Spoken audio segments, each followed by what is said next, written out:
يستعد ليها فريق المغرب في كاس العالم. صلى على النبي عليه افضل الصلاه والسلام، واعمل لايك وشير وتابعنا عشان نصلك كل جديد. منتخب المغرب بعد ما شرف العرب وتعادل مع كرواتيا وغلب بلجيكا وغلب كندا وصعد لدور المجموعات ب7 نقاط، يستعد لملحمه كرويه، والملحمه الكرويه اللي هتبقى امام المغرب واسبانيا هتكون يوم الثلاث 6 ديسمبر. وطبعا المباراه دي مباراه ناريه الكل منتظرها. المباراه هتكون الساعه 5 مساء بتوقيت القاهره، و6 بتوقيت مكه المكرمه، و7 بتوقيت الامارات. دعواتكم لمنتخب المغرب الشقيق انه يخوض مباراه اسبانيا ويعدي منها ويبقى في دور الثمانيه بمشيئه الله، ولما لا في نهائي كاس العالم بعد الاداء العظيم اللي قدمه بالفوز على بلجيكا وكندا. المنتخب العربي الوحيد اللي شرفنا بادائه وصعوده لدور ال16، وان شاء الله في نهائي كاس العالم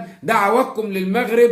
والمباراه زي ما قلت لحضراتكم يوم 6 ديسمبر الساعه 5 مساء بتوقيت القاهره، و6 بتوقيت القاهره، و6 بتوقيت مكه المكرمه، و7 بتوقيت الامارات.